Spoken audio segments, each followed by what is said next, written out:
Coming home. Qowl. AVoice. 2. Son of God. This day I bring you forth as your father. We could, and almost did, make an entire meal out of what Yahowah inspired his son to write in the opening refrain of his second song. It's become obvious that God isn't a proponent of man's propositions. With the exception of Daud and his son, Solomon, and only in Israel, no government has been authorized or established by God. And even then, Yahowah only acted after the Israelites rejected his Shabat judges. Having made the decision to follow in the ways of the Gentiles rather than being Torah observant, God figured that since they were insistent on a king, his preference for a shepherd might set a good example. This, of course, means that Paul lied in his repulsive letter to the Romans and again in Hebrews, as did the Roman Catholic Church, which grew out of his perverse doctrine. God is as opposed to government as he is to religion and as opposed to militaries as he is to conspiracy. He disdains these human contrivances because they are counterproductive and self-serving, having been created and perpetuated by the worst among us. It also means that the rabbis are wrong when they become political, as is the case with the parasitic Mow'edym in Israel. Reprising Mizmor 2:1 before we move on to the second refrain, Daud wrote, "For what reason, lama, why, toward what end and for what purpose one should ask, do noisy and confused throngs of scheming rebellious Gentiles gather together to conspire in open defiance, ragash gowan, do vociferous and disorderly crowds of restless religious, political, and militant ethnicities estranged from Yisrael rise up vehemently to hastily agitate in fellowship with one another, with races attempting to be noticed and gain attention through their perceived and contrived plots, creating a disturbing commotion as part of an unrestrained cult of worshippers by hurriedly conceiving and promoting clandestine conspiracies? The people of these nations who are transformed while massing under an antiquated and unifying religious, political, and conspiratorial leader, while these groups who associate and gather together under an individual who changes them in some way as a result of primitive and arcane concepts, choose to plot and speak, haga, are driven away by their choices and utterances, having wrongly decided after selectively searching, muttering their musings aloud along with their imagined grievances and personal beliefs, all formed after giving considerable attention to isolated information to scheme to remove the people who are the focus of their complaint, cal imperfect jussive, in vain, deluded in their fantasies, RYQ, by promoting their unreal claims and worthless myths for absolutely no reason, revealing their unfulfilling and empty lives and dissatisfaction with their situation. These uninhibited scoundrels brandish idle plans, puffery and dreams, and attack to their disadvantage." With this thought-provoking question and earth-shattering statement reverberating in our minds, let's see where Daud goes with this.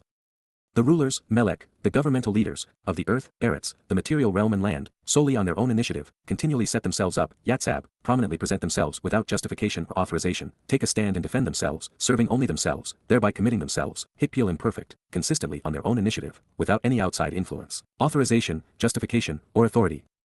Those who govern, Razan, those in command claiming primacy of authority and an esteemed status, lay a foundation to conspire and rebel, Yasad, have from the beginning schemed to rise up through their association, establishing a base, Nifel perfect. Those who govern will not only conspire at some point in time, they will suffer the effects of their rebellion, altogether, Yachad, in a united fashion, against, Al, because of, in front of, and over and above, Yahowah, Yahowah, an accurate transliteration of the name of Eloah, God guided by his Torah, instructions regarding his Haya, existence and our Shalom, reconciliation, and, Wa, against, Al, because of, in front of, and over and above, his Mashiach anointed, Mashiach who, one demonstrably set apart for his service using an application of olive oil as a symbol of his set-apart spirit to demonstrate his authorization and authority.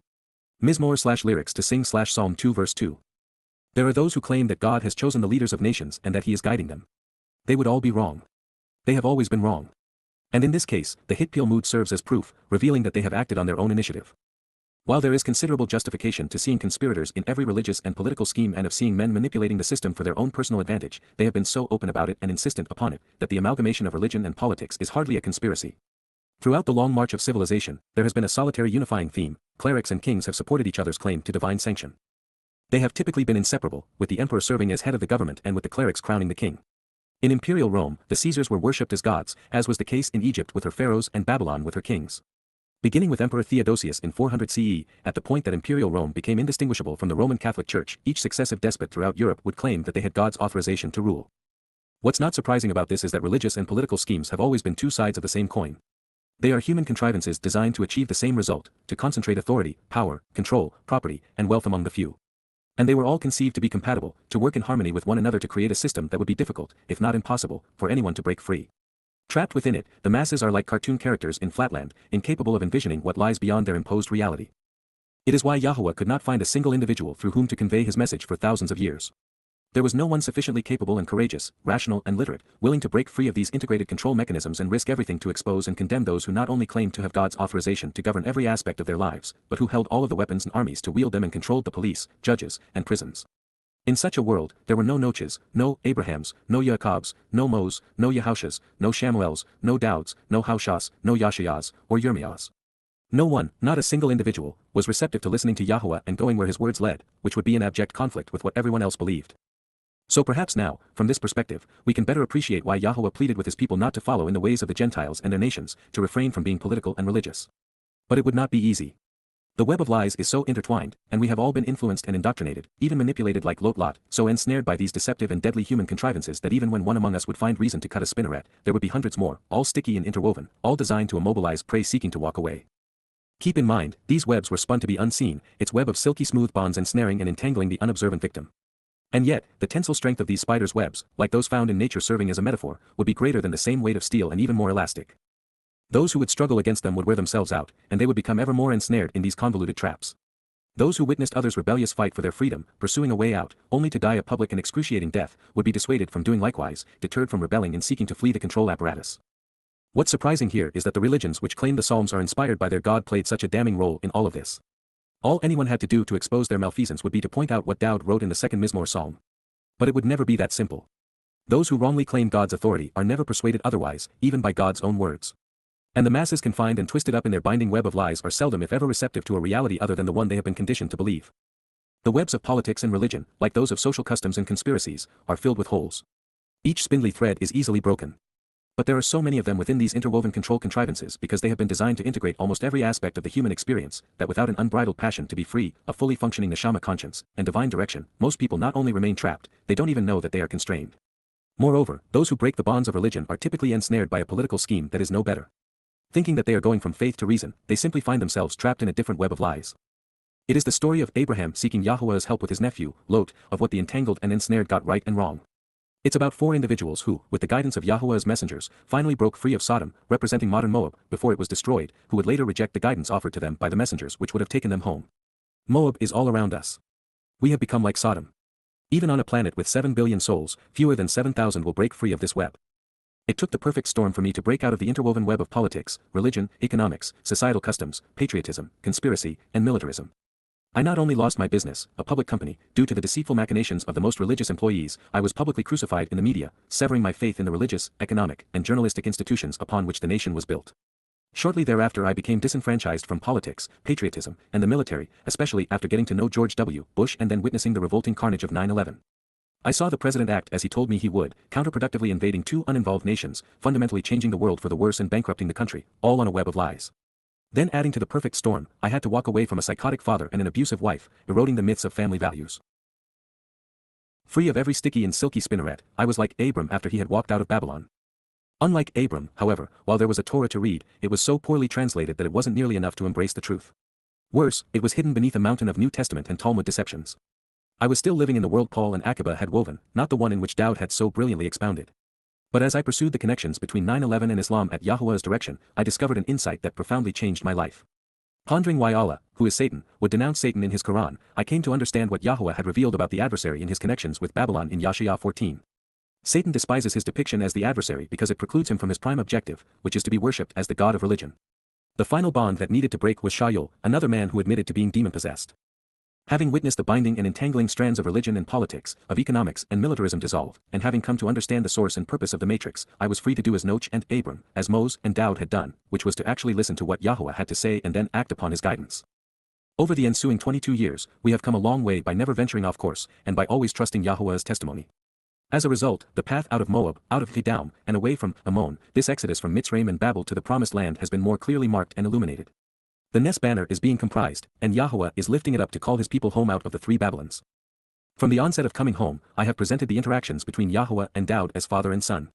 This approach is particularly relevant now because, in addressing the response of political and religious leaders toward their relationship, Dowd spoke of it as being over Yahowah and against his Mashiach. This means that from their perspective, to rise up against one was an attack on the other. To claim supremacy over Yahowah, as the religious have done with Hashem, Jesus, and Allah, has engendered a hostile response from his Messiah. To denigrate the son is to disparage his father. And yet, it is by robbing Dowd of everything Mashiach who his Messiah portends, both in Judaism and Christianity, even Islam, that the religious have schemed together through their scriptures to lay the foundations they would use to defraud believers. In Judaism, HaMashiach is an unknown individual for whom they wait, not Dowd. By denying the fulfillments of Pesach, Matzah, and Bikurim in year 4000 Yah, and then by ignoring Shabuah and replacing Teruah, then inverting the purpose of Kippurim, rabbis have plundered Yahowah's Mashiach of the respect he has earned. Equally egregious, rather than admit that the founder of their religion was wrong, rabbis have doubled down on Akiba's dim-witted scheme of venerating the false Messiah, Bar Kokhba son of a star, by ascribing that same star to David. In so doing, there are two prominent flags in Israel, one emblazoned with the Star of David and the other the Chabad Mashiach, featuring a yellow field, red writing, and a blue crown. As a result of Paul's machinations, Dowd was robbed of his Ha-Mashiach and Ben Elohim titles to create an object of worship in the man-God Jesus Christ. His name and that of their religion is a direct attack upon Yahowah's Mashiach and Ben and, therefore, an attack upon God himself. As Dowd's inspired testimony has, and will continue to demonstrate, Father and Son, YYV1C2, work hand in hand, side by side, to achieve salvation and reconciliation through the Micro-EY on behalf of the Berith. The simple truth is that the Berith is God's family and Dowd is his firstborn. And for the rest of us, the singular means to approach our brother and father is through the invitations to be called out and meet, which Father and Son fulfilled together. It isn't until we come to appreciate this relationship, why, when, and how it has led to this most favorable resolution of our guilt, that we truly know Yahowah and Dowd. And in this light, a nameless Mashiach, the perception of unfulfilled Mow'edym, the advocacy of Jesus Christ, a New Testament, or a Talmud is an affront to the Son and an attack on the Father. One of the interesting things about being Mashiach, anointed, is that the recipient is separated and set apart from all others, and, thus, cannot be seen as integrated into a popular religion or body politic. At the time this was written there was only one man who had been Mashiach, anointed by Yahowah, the author of this psalm, Dowd David. To be Mashiach in the most positive and authorized sense as Yahowah defined the concept, one has to be anointed in olive oil at Yahowah's direction. While Dowd represents the truest sense of the word, as is the case with most Hebrew terms, Mashiach isn't necessarily an endorsement. Yahowah used it in conjunction with Cyrus, the Babylonian king, who lived and died as a pagan estranged from God. While never anointed with oil, he was called Mashiach, but only as a tool to be wielded to gain the attention of a wayward nation. The good news here for Yisrael is that God's people are being led to see this as it once was and remains, as the choice between Yahowah and Dowd on one side and the adversary and religion on the other. The Mashiach anointed they are being asked to accept is the shepherd and the lamb, as well as the king of the millennial kingdom. The beloved son of Yah is Dowd. He is not unknown nor is he the Christian Messiah crafted in the image of Dionysus. There is another problem, also of a religious nature, causing Yisrael to reject Dowd. According to the acclaimed prophecy in the 9th chapter of Yasha'yah, the Son of God, his Mashiach, is a Gibbor, a mighty leader and gallant warrior, who has and who will once again conquer Yisrael's Goyim enemies, unify the kingdom, and bring peace to the land. It was in the Yobel year of 133 CE that Akiba transferred these attributes to his warlord, Simon Bar Kokhba, fooling many in Israel to follow him to their doom at the hands of Rome. But what they have all missed is that Dowd was and will be that Mashiach anointed Messiah. Far more egregious than this is the realization that the reason Akiba foisted this false Messiah on Jews was that he was seeking to justify Judaism's failure to recognize that Dowd had come to fulfill Pesach, Matzah, and Bikurim in the Yobel year of 4000 Yah. To pronounce that Bar Kokhba was Ha-Mashiach was to denounce what Dowd had done. It was the most egregious crime ever perpetrated against God's people, and it was committed by the founder of Judaism. There was a first, a second, and there will be a third coming of Dowd, the Son of God and his Messiah. In Judaism, Christianity, and Islam the religious have misconstrued the first and misappropriated the next two. And to do so, they must deny what Dowd wrote in these Mizmor, particularly the 22nd through the 31st, as well as everything Yasha'yah, Isaiah and the other prophets had to say about him. The truth is as obvious as words allow. It is the religious mindset that is opposed to them. The Torah proclaims that the Shabat celebration of Sukkah, following God's return, will be the millennial kingdom of Dowd. We are discovering that the world will be united against the man Yahowah chose to save and guide his people, the man who explained how to properly observe his Torah and then lived it. More than any other, it is Dowd's name and words which are on the Ness banner Yahowah is raising that will call his people home. Dowd knows that man seeks to control while God seeks to free humankind from religious and political control. He understands that we must be free of human dominion before we can participate in the covenant. So, at this time, Dowd, Yahowah's Mashiach, is asking his people to break our allegiance to all forms of governmental and religious control. Will you join us? Let us choose of our own volition to break and pull off, nathak, to snap off and tear away, being set free and purged, separated from by bursting free of, peel in perfect cohortative, their bonds which trap and ensnare, mozrahem, that which binds and immobilizes, their spinnerets and tethers, their fetters, shackles, and chains, and thus religious and political restraints, man's yokes which control and tame, and, desire to cast off and throw away, shalak, reject, cast away and fling, hyphal cohortative imperfect, from us, min, panaknu, their twisted and interwoven threads which bind and immobilize, abath their fibrous ropes and cordage, their intertwined web of silky and sticky spinnerets which fasten and tie, that which they can twist and pervert to harness and control. Mizmor/lyrics to be sung/Psalm 2 verse 3. To my knowledge this has never occurred in all of human history. Dowd is speaking prophetically of our present day, hoping that Yisrael will listen to him and remove the twisted, interwoven, and entangled threads which bind them to human institutions. It is only once this is done that any of us, including Yisrael, can return to Yahowah. As an interesting insight, just as there are religious, political, and militaristic, economic, societal, and conspiratorial schemes, most spiders have 6 spinnerets which they can manipulate independently or in concert with one another. These spinnerets are not simple structures with a single orifice producing a single thread but, instead, highly complex structures of microscopic spigots capable of twisting together and combining these nearly invisible filaments. Without doing so, the independent silk threads would be weak and useless. In life, God has given us a metaphor through which to understand the interwoven web of human Babel. Beyond this, spiders extrude silk from their spinnerets to do more than build webs designed to ensnare other unsuspecting insects, imprisoning those they trap.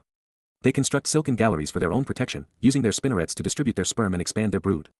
They even weave cocoons for their metamorphosis. If you are reading this, and have not done so if you are still political or religious, pull off everything that binds you to man's control mechanisms and throw it all away, especially that which is, aboth, combined and twisted, in Babylonian fashion, to bind and control. It is a simple truth, and yet one which is in conflict with everything we have been indoctrinated to believe. To be free we must be apolitical, neither voting nor submitting.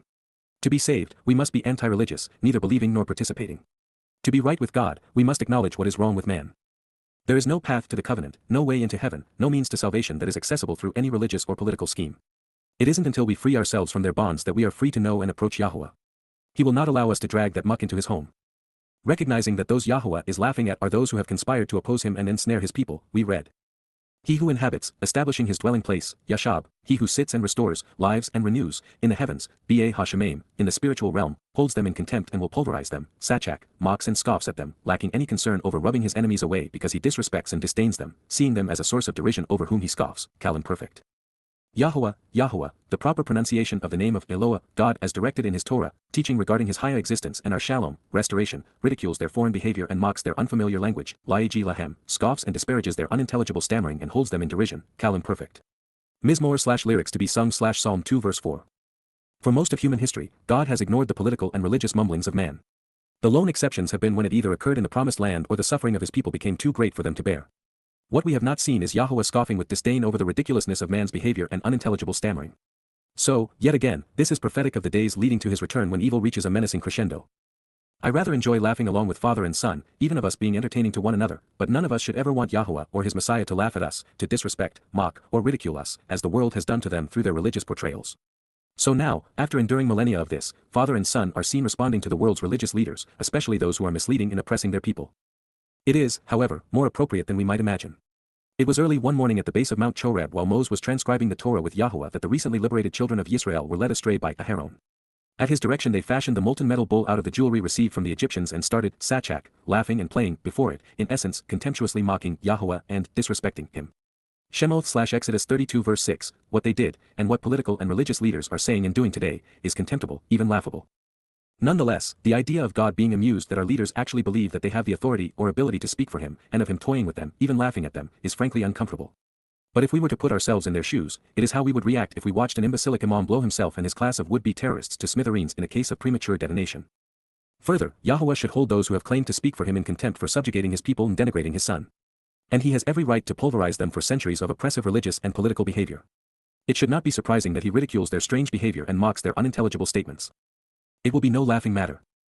Then, at this time and place, he will communicate, expressing himself, Dabber, he will make statements, speaking, Qowl imperfect, toward them, Elhem, in their direction and against them, showing his frustration and resentment, Afhu, in his overt animosity and resolute anger, and in his burning indignation, Charonhu, demonstrating his intense hatred and resounding anger, will overwhelm and bewilder them, Bahalhem, causing them to tremble by terrifying them, Qowl imperfect.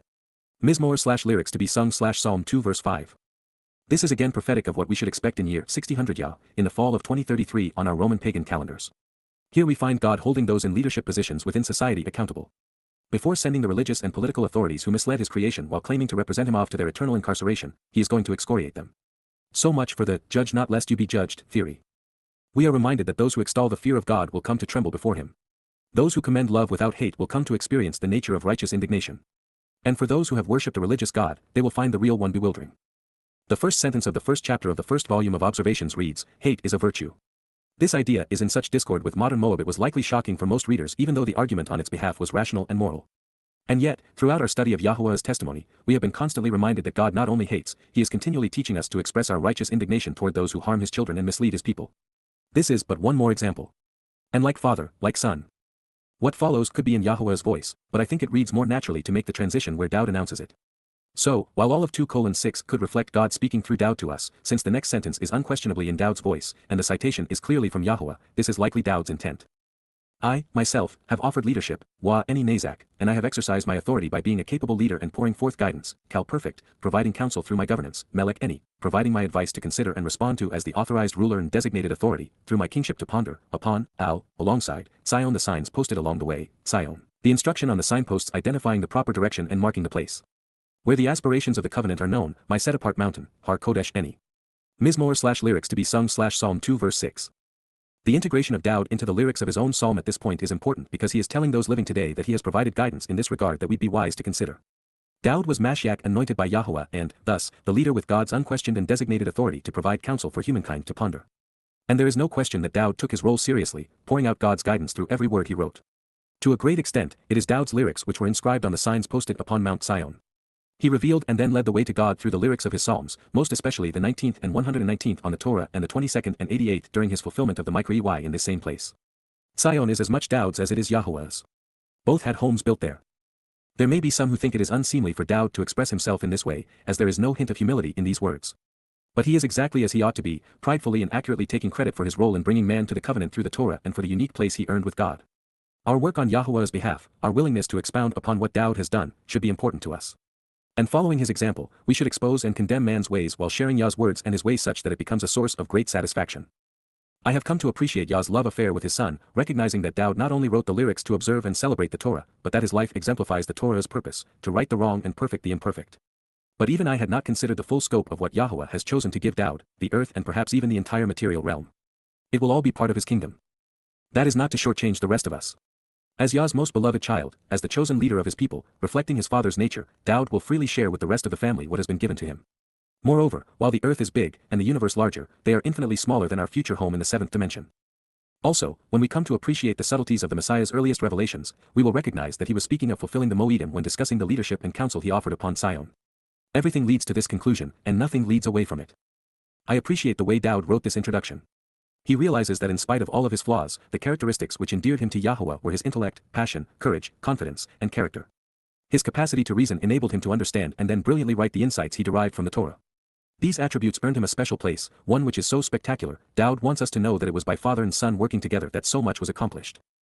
I will choose to account for, proclaiming in writing, Saphar, I will, of my own free will, record and recount, putting the decree into effect by informing through written communication and documentation, Peel imperfect cohortative, the decree and prescription for living, Chalk, the clearly written announcement on that which cuts us into the relationship, of the Almighty, of God, which Yahowah, an accurate transliteration of the name of Eloah, God guided by his Torah. Instructions regarding his Haya, existence and our Shalom, reconciliation, said, Amar, declared, Cal perfect, to me, Eni, of me and regarding me, you are my son, Ben Eni Ada. This day, Ha-Yam, at this time and in the light of day, I, Eni, bring you forth as your father, Yalad Ada, am responsible for you as a father gives birth to and raises a child such that they grow, bearing and assisting you. Mizmor 2:7. Feel free to ask questions about this, seeking to learn the answers because literally out of me/me and from me/me, shall min Eni, of your own free will choose to inquire and request from me/me, questioning why, Cal imperative, there will be an inherited share of the land of the Gentile nations that will be given to you and unto successive generations, Gowan Nakla, Ada. Part of your inherited property and heritage will come from places that are not part of Yisrael, even unto, the distant reaches of the earth, perhaps even the material realm, Eretz, the ends of the earth and the finality of the region, becoming your property, a chuza Ada, a gift to you, a place which belongs to you. Mizmor/lyrics to be sung/Psalm 2 verse 8. Dowd wrote the second Mizmor psalm, so this was said of him. From God's perspective, and that is the only one which matters in this regard, Dowd is Yahowah's son. Yahowah is Dowd's father. And as Yahowah is most beloved, his firstborn, Dowd David will be receiving the lion's share of his father's inheritance. This also explains why, upon Yahowah's return, the kingdom of Dowd will be re-established, and not a democracy in Israel. But it goes far deeper than this because it was only Yahowah's Bakar firstborn who could properly experience the Mikra of Bikurim following his fulfillment of Pesach and Matzah. Collectively, these Mow'edym provide Yahowah's prescription for living. And in this case, by serving as the sacrificial soul during Chag Matzah, Dowd was in a position to offer his people their inheritance. And this is why I wrote me/me. I wanted you to be aware that just as this could be in recognition of what Yahowah is offering his son, it is also true that this is what his son has enabled for all who celebrate his sacrifice. As is the case elsewhere, in the second Mizmor psalm, we find irrefutable proof that Dowd David is the son of God and Yahowah's Messiah. And just as it is presented in Yashayah Isaiah 9, it is Yahowah who is offering his son to us. Further, when we look back to the previous statement, this day is directed toward what occurred when Dowd led the way home on Zion as he fulfilled the YYV.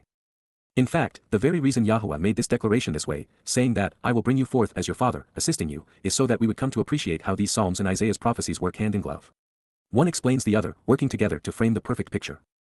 This proclamation was also made so that we could confidently trust everything Dowd David has to say about Yahowah, his Torah and covenant, about Yehudah, Yisrael, and most especially the YYV. He knows what it means to be observant and understand what God is offering and expects in return. Further, when we understand the kind of familial relationship Yah and Daud experienced, we now know that we, too, can come to enjoy the same kind of father-slash-child bond Daud established with God. This day that Yahowah is bringing forth his son is prophetic, just like the rest of the second Mizmor psalm, of his second coming and third coming, of the fulfillment of Bikurim and Kippurim. It wasn't just Daud's work as a songwriter but as a savior and future king. Yahowah is affirming that he is bringing his Ben son and Mashiach Messiah forth to fulfill Chag Matzah and his Melech king to reign over and defend Yisrael at the end. Therefore, the realization of a second coming and third coming are true when applied to the right Mashiach Messiah and Ben son. Coming back down to earth from this elevated thought and lofty position, it is telling that with respect to living with God and pleasing him, we are reminded that Daud was unabashedly critical of those who were wrong about Yahowah. Perhaps we should be as well. It's appropriate, even desirable, for us to expose and condemn those who, in leadership positions, lead many astray. Fundamentally, sha'al means to question, to inquire and ask about, to look and search for answers. Therefore, Yahowah isn't telling Daud to make this request of him but, instead, he is encouraging him, and therefore us, to choose to inquire about the reasons God is doing this with Daud. The overriding theme of Yahowah's discussions with Abraham focused upon the Tinakla, inheritance, God intended to give to him. And as we know, Abraham's inheritance, one that would be passed to successive generations through Yitzchak and Yaakov, and thus to Daud, was the land of Yisrael, albeit the territory Daud would come to control was much larger. It included the three ancient kingdoms whose modern manifestations play a significant role in tomorrow's prophetic fulfillments. These include Moab, which is indicative of Pauline Christianity and multicultural socialist secular humanism, Edom, representing Roman Catholicism, and Ammon, which depicts Islam, along with portions of Pelesheth, Palestine and Param, Syria. This actually affirms something we learned while dissecting every word Yahowah shared with Abraham. Remember when Abraham broke down and complained, saying that he did not understand the purpose or nature of the inheritance Yahowah was offering because he didn't have an heir? God took him to the spiritual realm, not around the earth, and then revealed the benefits of being transformed into light. In other words, Abraham's inheritance was to become a perfected and eternal being who was empowered, enriched, and enlightened. And it would be God's work with his son that would make this so. To a lesser degree, Yahowah was announcing this on Daud's behalf so that we'd understand a prophecy he would make through Zechariah centuries later. After revealing, I shall cut off the pride of the Palestine Philistines. I will remove his blood out of his mouth and his filthy idolatrous abominations from between his teeth, which is prophetic of God dealing with the wannabe Palestinians in the aftermath of the final Islamic assault against Israel. The enemy with whom Daud was most successful in mitigating would come to inappropriately camp out near my house, because of he who returns, such that no oppressor shall pass through any more. He who returns is the same man who has and will once again camp out near Yah's house, Daud.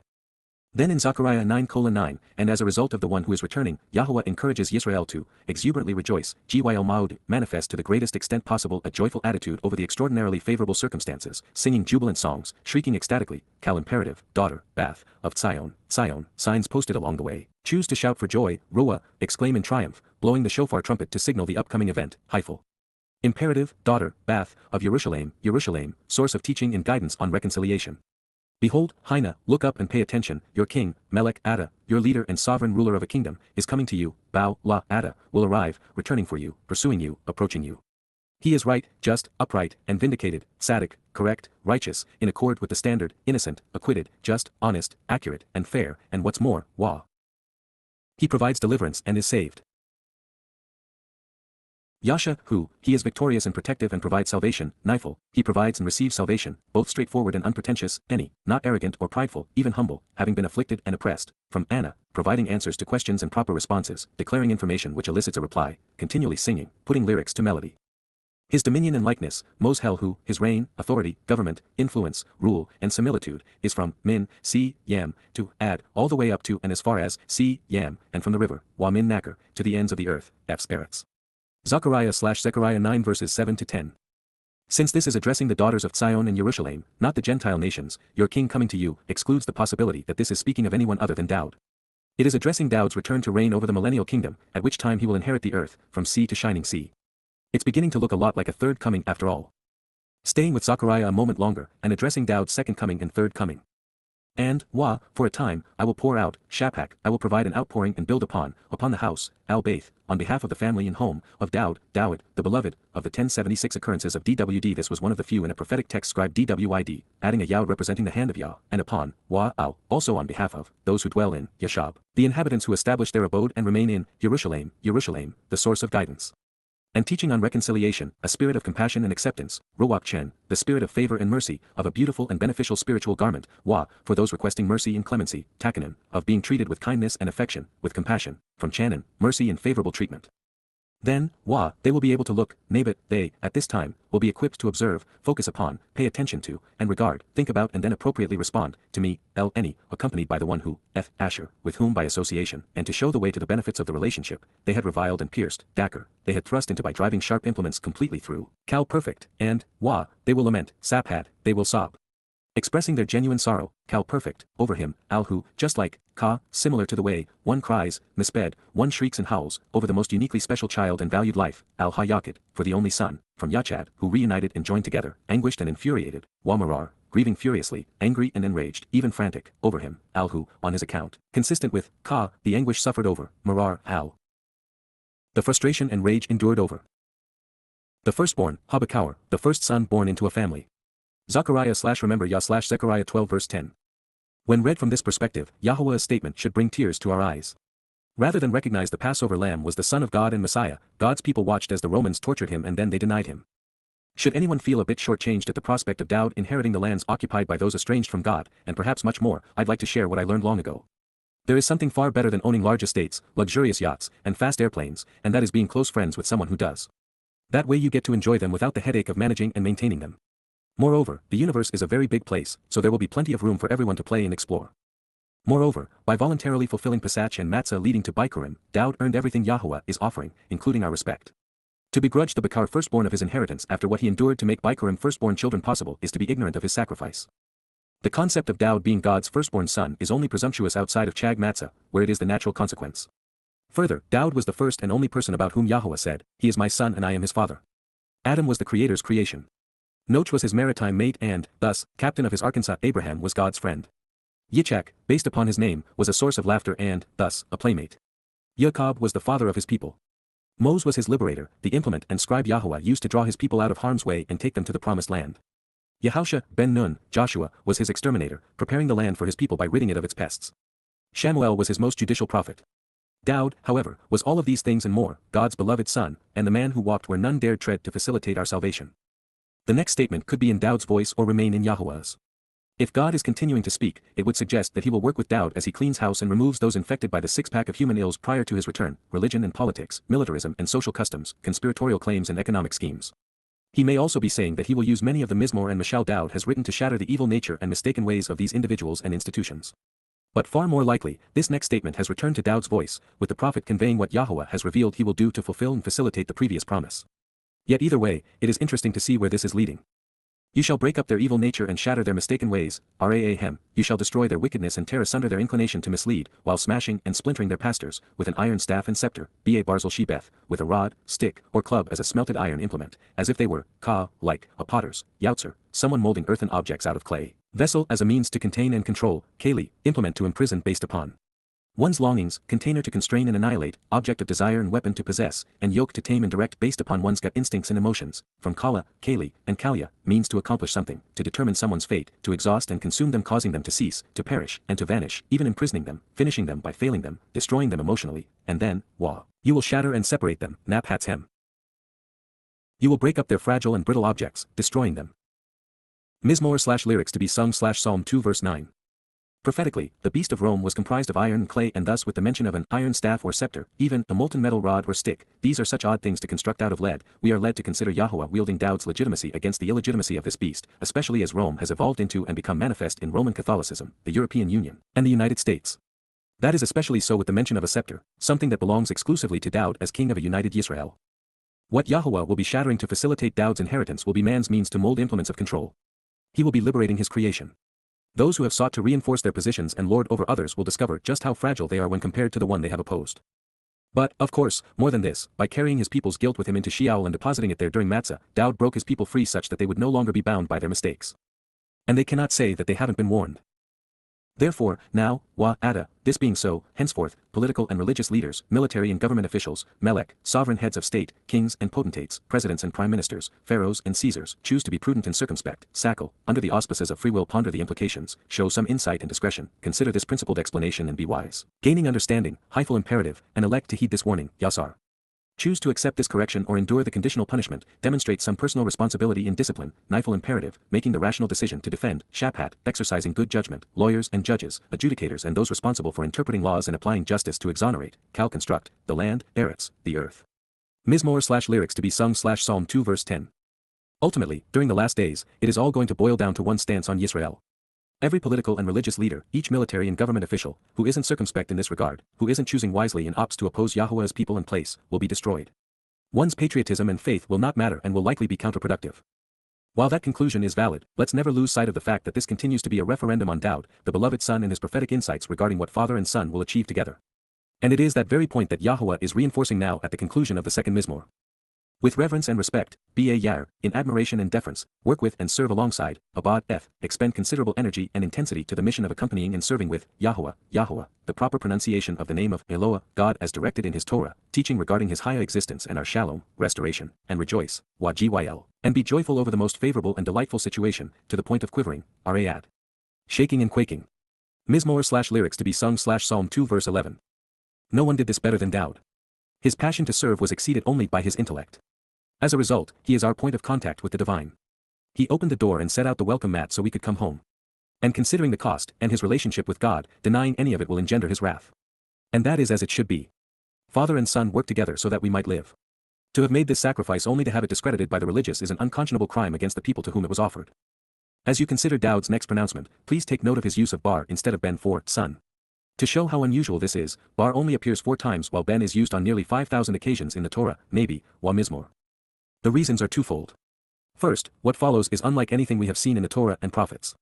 This next refrain speaks about our perceptions of Dowd, and of the consequence of disrespecting him, which is a life and death decision.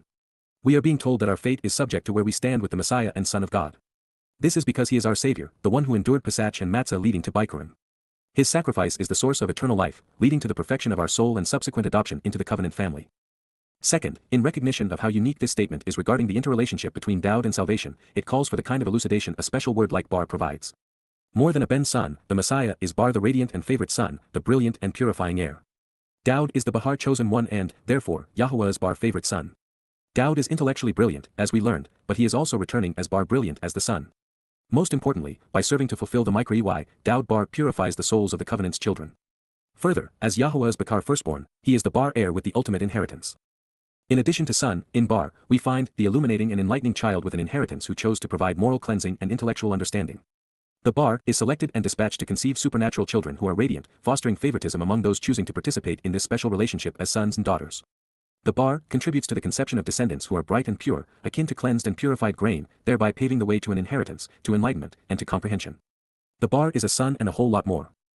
Reach out and touch, contacting as a sign of affection, demonstrating your mutual adoration for the relationship, nashak, passionately brush up against and be seen together with, even kindle a fire alongside and kiss to demonstrate your affinity for, with the radiant and favorite son, the brilliant and purifying heir, bar, the illuminating and enlightening child with an inheritance who chose to provide moral cleansing and intellectual understanding, selected and dispatched to conceive.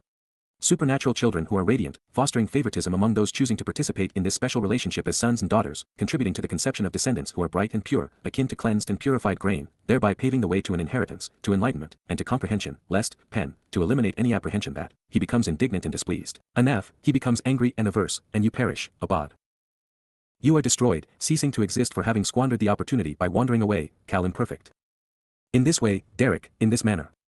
For indeed, ky, because, his righteous indignation, afu, his resentment and animosity, can be kindled 72, baar, can be ignited and caused to burn, for a few and for very little, miat, for a trifling few, comparatively, ka.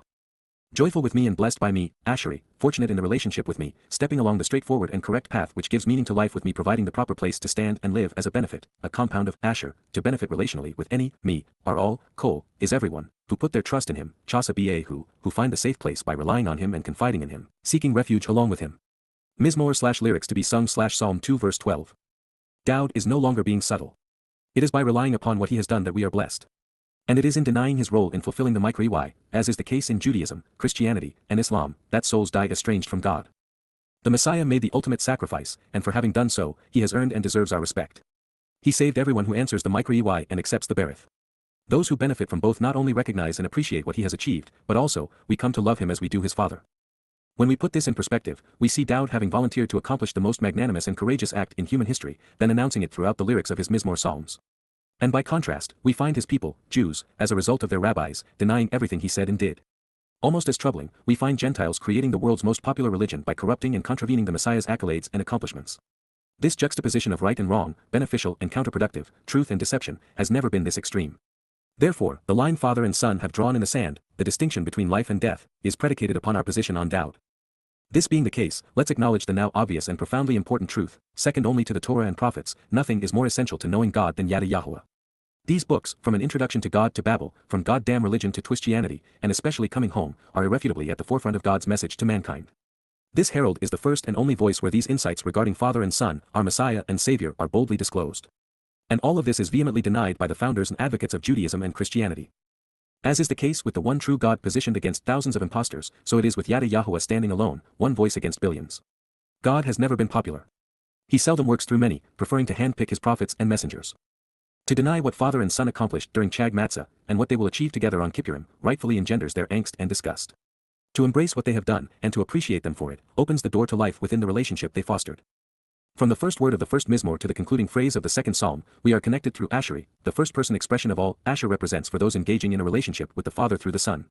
Dowd has a way with words. No matter if you prefer to render nashak as kiss or reach out and touch as a sign of affection, even brush up against, each requires the physical presence of the aforementioned Mashiach, anointed Messiah and Melech King, who is Bar the favored son who brilliantly perfects those with an inheritance. It is becoming increasingly difficult to overlook the obvious. We are witnessing the second coming and third coming of the Son of God, the Messiah, the King of Yisrael, Dowd, Yahowah's beloved. Furthermore, with Father and Son, it is all about understanding and accepting Dowd's role as the Pesach Isle along with his soul's fulfillment of Matzah and Bikurim. And this is because there is no other way to extend our lives, perfect our souls, or become part of the covenant family. Since Dowd is going to be king of the millennial kingdom, it is a bad idea to annoy him. To deny him now is to forego living with him then. One of the many reasons Yahowah loves Dowd is that he views the world in terms of white or black, right or wrong, good or bad. He isn't into concessions or compromises. It doesn't take much corruption or inaccuracy to rile him up. The truth is the truth, the Torah is the Torah, Yahowah is Yahowah, and Dowd isn't willing to accept even the slightest variation from that which is right. It has been an amazing journey, one comprised of ideas and words, which has taken us from the worst of man to the best Father and Son have to offer. Here is a recap of one of the greatest songs ever written. For what reason, one should ask, Lama, do noisy and confused throngs of scheming and rebellious Gentiles gather together to conspire in open defiance, Ragash Gawim? The people of these nations who are transformed while massing under an antiquated and unifying religious, political, and conspiratorial leader, while Awam choose to plot and speak after selectively searching, muttering their musings aloud along with their imagined grievances and personal beliefs, Haga, in vain, deluded in their fantasies, while promoting worthless myths, RYQ. Mizmor 2:1. The rulers, Melech, of the earth, Eretz, solely on their own initiative, continually set themselves up, Yatzab. Those in command claiming primacy of authority and an esteemed status, Razan, lay a foundation to conspire and rebel, Yasad, altogether, Yachad, over, Al, Yahowah, Yahowah, and, Wa, against, Al, his Mashiach anointed Messiah, Mashiach. Mizmor 2:2. Let us choose of our own volition to break and pull off, Nathak, their bonds which trap and ensnare, Eth Mosrahem, and, Wa, desire to cast off and throw away, rejecting, Shalak, from us, Min, Anaknu, their twisted and interwoven threads which bind and immobilize which they use to twist and pervert, harness and control, Abathem. Mizmor 2:3. He who inhabits, establishing his dwelling place, Yashab, in the heavens, Ba Hashemaim, holds them in contempt and will pulverize them, Sachak. Yahowah, Yahowah, ridicules their foreign behavior and mocks their unfamiliar language, Yag Lahem. Mizmor 2:4. Then, Az, he will communicate, expressing himself, Daber, toward them, Elhem, showing his frustration and resentment, Ba Afhu, and in his burning indignation, Ba Charonhu, he will overwhelm and bewilder them, Bahalhem. Mizmor 2:5. I, myself, have offered leadership, Wa Eni Nazak, providing counsel through my governance, Melech Eni, upon, Al, alongside, Sion the signs posted along the way, Sion, my set-apart mountain, Har Kodesh Eni. Mizmor 2:6. I will choose to account for, proclaiming in writing, Sapar, the prescription for living that cuts us into the relationship, Chak, of the Almighty, El, which Yahowah, said, Amar, of me, El Eni, you are my son, Ben Eni Ada. This day, Ha-Yam, I, Eni, bring you forth as your father, Yalad Ada. Mizmor 2:7.